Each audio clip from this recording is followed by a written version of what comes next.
Seigneur? Amen. Donc maintenant, nous allons passer à la nourriture solide comme hier soir. Comme hier soir. Soyez bénis et prenez bonne écoute.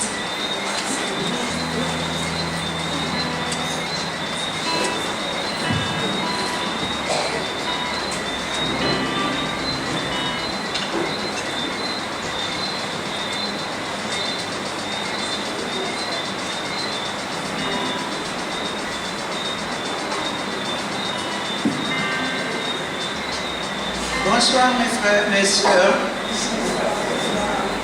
Je vous salue en Jésus-Christ. Ce soir, c'est moi qui ai le message. Mais avant tout, je vais remettre ce moment entre la main du Seigneur, afin qu'il me conduise par son Esprit Saint. Père, je veux te louer, je veux te bénir, je veux te rendre grâce et gloire et te remercier déjà pour cette journée. Cette journée que tu nous as permis à chacun de nous ici présents de passer. Te remercier pour ta sainte présence. Te remercier pour ta sainte protection. Merci encore pour cette soirée que tu permets que nous sommes à ta présence. Dirige-moi, Père, par ton Esprit Saint, afin que ce que je dis soit la vérité dans ta parole, et que ton nom seul soit béni, que ton nom seul soit glorifié, que ton nom seul soit élevé, au nom de Jésus-Christ. Amen.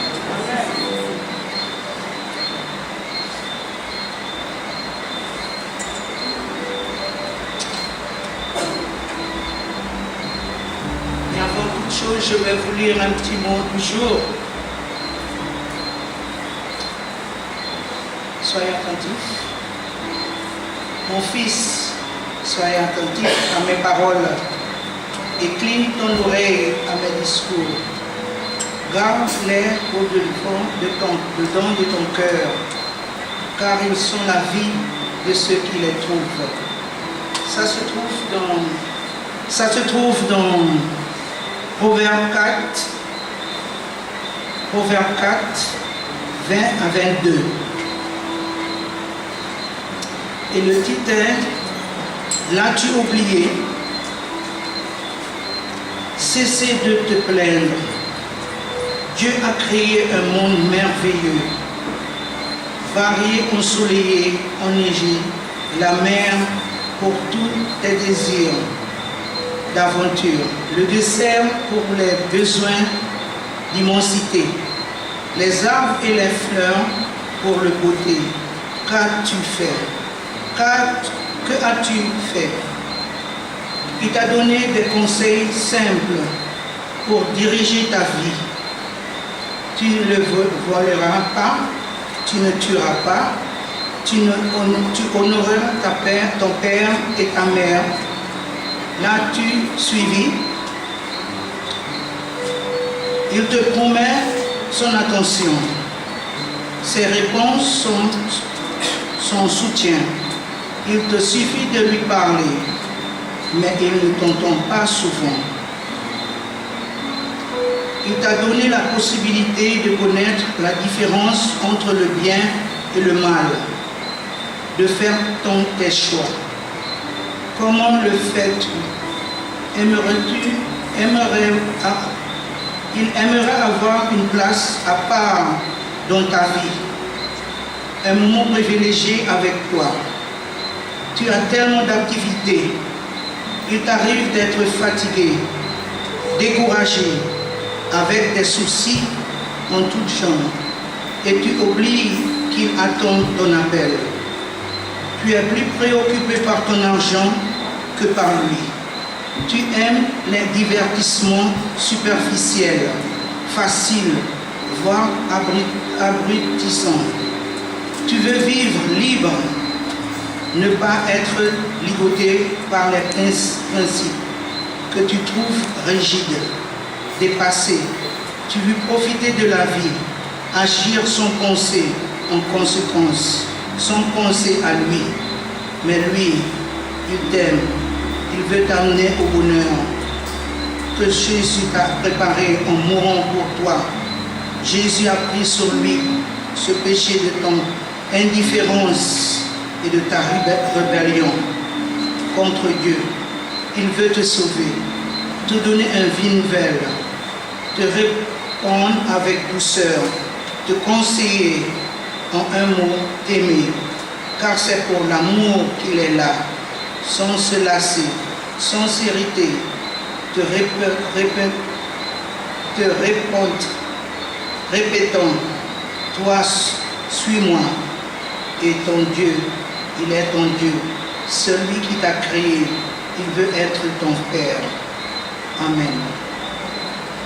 C'est un petit mot que j'ai du jour, que je voulais partager avec vous ce soir, parce que de vous mettre à savoir que Dieu est un Père et qu'il est là chaque jour pour nous. Il prend soin de nous. Nous l'oublions, mais lui, il ne nous oublie pas. Et j'ai partagé ce petit mot avec vous. Et ce soir, mon thème que j'ai à partager aussi avec vous, c'est la pureté.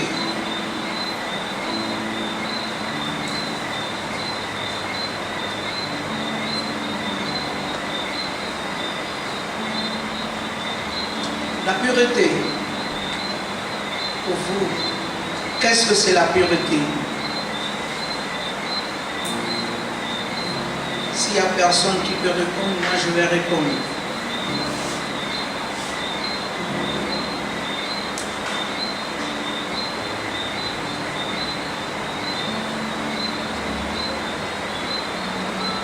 La pureté est un état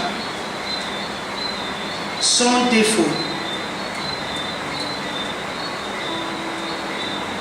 Ce qui est sans souillure.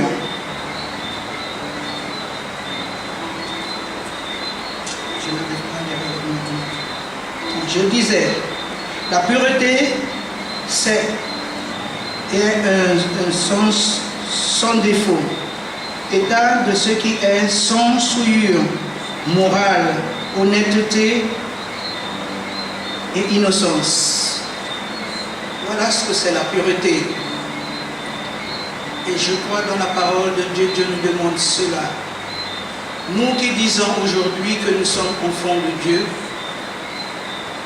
ce grand Dieu, 3 fois saint, pur, ne peut pas partager les souillures. Nous devons être un peuple mis à part pour Dieu. Et Dieu nous demande dans certains versets de la parole, soyez saints comme moi je le suis. Soyez purs comme moi je le suis. Pour avoir une communion avec Dieu, nous avons un travail à faire à nous-mêmes. Nous devons nous débrouiller de toutes ces choses qui nous souillent et qui nous éloignent de la présence de Dieu. Donc nous avons quelque chose à faire.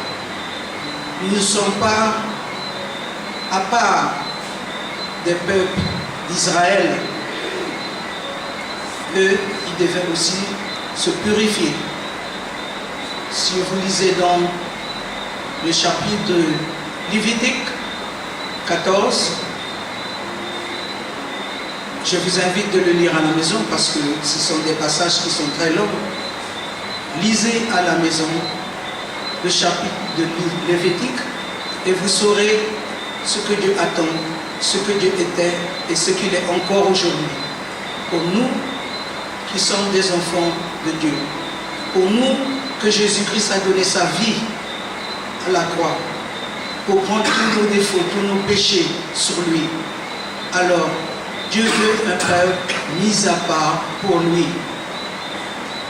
Ce n'est pas le fait de venir au temple, de prier, où que nous soyons, nous devons être un peuple pur et saint. Dans nos foyers, dans nos travails, où que nous allons, nous devons rester ce peuple purifié pour Dieu. Jésus était un homme comme nous, parce que Dieu l'a fait homme. Il est né d'une femme, il est venu sur la terre, il a vécu 33 ans et il ne s'est pas souillé. Il est resté pur et saint jusqu'à la mort de la croix. Il ne s'est pas souillé. Et Dieu l'a souverainement élevé.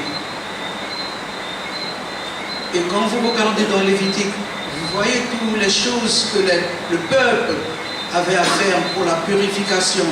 Ce qu'il devait faire, ce qu'il ne devait pas toucher, ce qu'il ne devait pas regarder.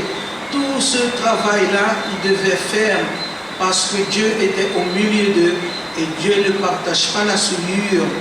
Donc, où ils étaient là, ils devaient rester saints et purs pour Dieu qui visitait. Parce que chaque fois, Dieu descendait et Dieu parlait à Moïse, parle au peuple d'Israël qu'il doit faire ceci, qu'il doit faire cela, qu'il ne doit pas faire ceci, qu'il ne doit pas faire cela. Et aujourd'hui, voyez-vous que nous sommes à l'abri des choses que les Israéliens avaient à faire? Non, je vous dis, nous sommes sur le même enceinte. Si nous disons que Jésus-Christ a donné sa vie pour nous, qu'on est venu en Christ, qu'on s'est fait baptiser et que nous vivons une vie qui n'est pas de conformité avec la parole de Dieu, eh bien, mes chères sœurs, comme je dis à moi-même, nous sommes à côté, comme disent les Français, à côté de la plaque. Parce que nous avons les mêmes efforts à faire pour rester purs et saints devant Dieu.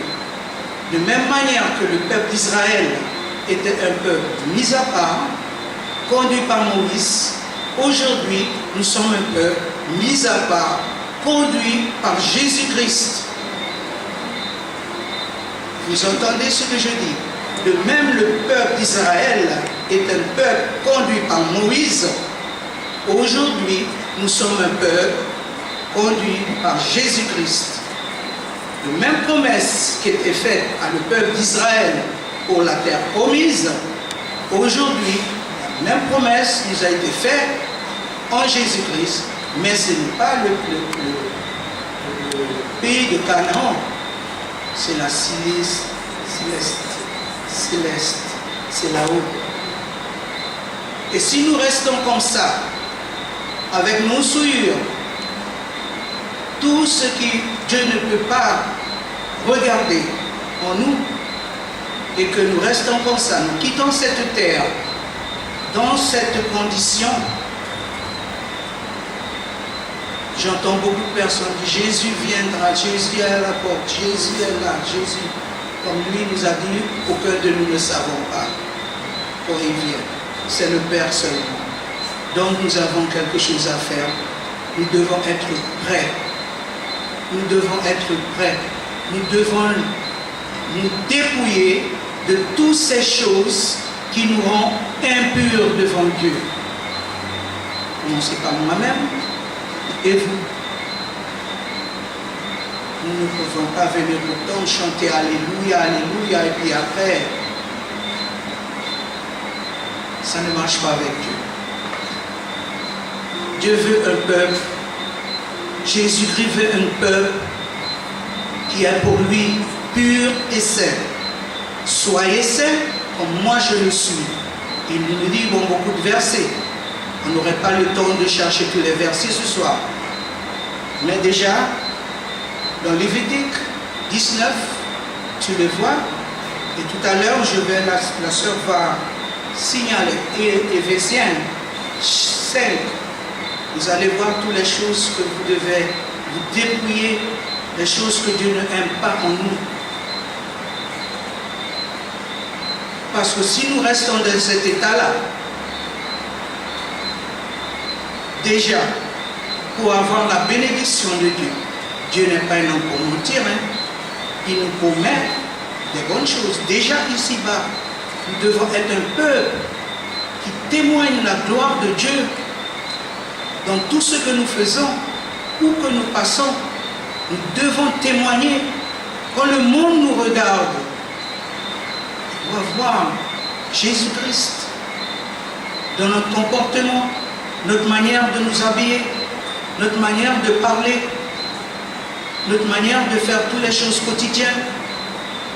Nous ne devons pas les faire comme le monde. Nous devons avoir une autre attitude saine. C'est pour ça la parole dit, marchez par l'esprit et vous n'accomplissez pas les choses de la chair. Marchons par l'esprit. Parce que quand on marche par l'esprit, c'est l'esprit qui nous éclaire, c'est l'esprit qui nous guide, c'est l'esprit de Dieu qui nous garde. Mais si nous marchons par la chair, on va faire comme le monde. Il n'y aura pas de différence. Et c'est pour ça, Dieu a dit à Josué que cette parole ne s'éloigne pas de toi. Médite-la jour et nuit, parce que c'est à travers cette parole que tu peux plaire à Dieu. Parce que tu verras les choses qui sont contre la nature de Dieu. Et c'est les paroles que Dieu veut que tu obéisses et que tu mets en pratique et que tu vis pleinement chaque jour de ta vie. Oui, je fais l'expérience et je vois que la parole de Dieu, c'est la vérité. Et ce soir, je vous parle de la pureté. Purifiez-vous. Purifions-nous. Parce que si vous êtes là ce soir, vous avez une espérance. Vous attendez la promesse de Dieu. Et Dieu n'est pas un homme pour mentir. Ce qu'il a dit, il le fera. Et quand je vous disais tout à l'heure, quand la trompette sonnera, quand Jésus reviendra, il va prendre son église. Mais une église pure et sainte. Pas une église souillée. Parce que lui, il est saint. Vous comprenez ce que je vous dis ce soir, mes sœurs. Quand Christ viendra, il va prendre une église pure et sainte. Une église qui est comme lui l'est. Mais pas une église autrement, souillée.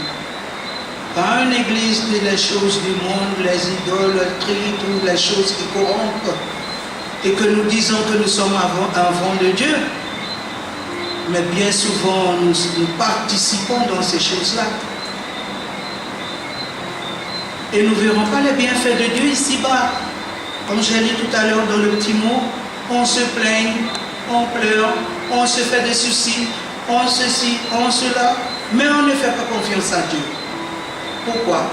Parce qu'on n'obéit pas à les commandements de Dieu. Donc nous sommes toujours là à nous porter, parce que nous croyons que c'est nous qui nous dirigeons. Mais c'est à nous qui nous dirigeons, c'est Dieu. Et c'est pour ça qu'il faut obéir à la parole de Dieu et faire ce qu'il nous dit. Si nous disons qu'il a donné sa vie pour nous, jusqu'à la croix, donc nous devons l'obéir. Il est un guide pour nous. Comme Moïse est un guide pour les Israélites. Et vous voyez ce qui s'est passé à la fin. Le peuple qui est sorti d'Égypte, ils ne sont pas rentrés dans la terre promise. Ce sont les descendants. Pourquoi? Parce qu'ils ont désobéi à Dieu. Ils ont poussé Dieu à la révolte, à la colère. Finalement, ils sont restés dans le désert. C'est Caleb et Josué seulement qui est resté et qui a amené le peuple, la nouvelle génération. C'est lui. Alors, aujourd'hui, si nous voulons faire exactement comme lui encore, être rebelle, on ne veut pas écouter, on lit la parole, mais on le met de côté. Dieu n'est pas un petit Dieu. C'est un grand Dieu tout-puissant. Où que tu es, où que tu ailles, où tu vas, tu ne peux pas te cacher pour Dieu. Même si tu vas dans les profondeurs de la terre, il te voit. Donc, la meilleure chose à faire, c'est être soumis à Dieu et obéir à ses commandements.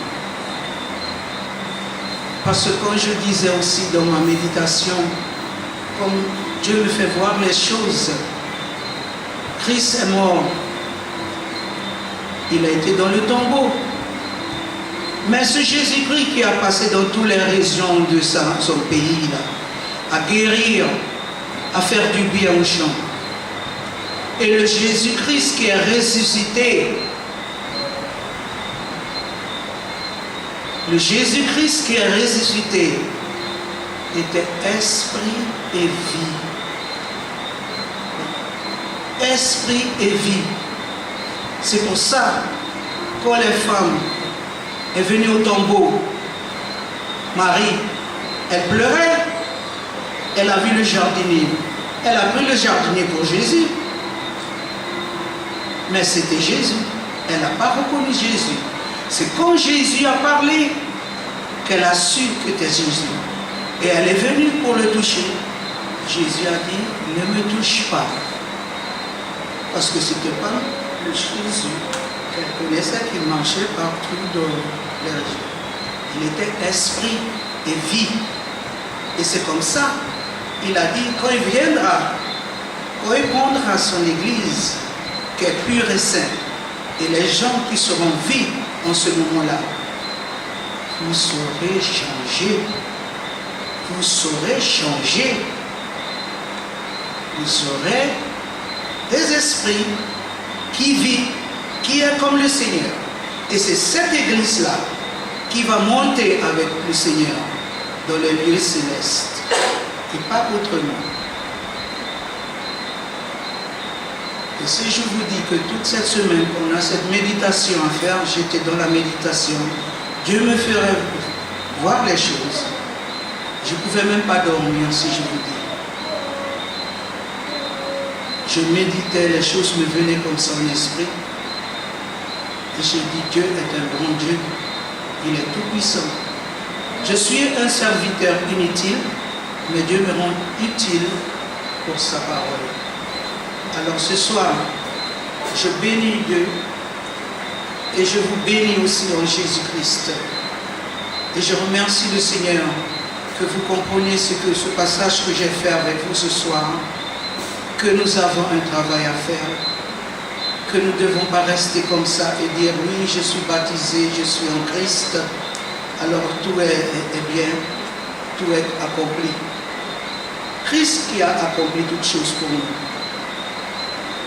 Et nous devons avoir un travail à faire en nous pour être en accord, pour être un avec Christ quand il viendra. Alors que Dieu vous bénisse ce soir. Amen.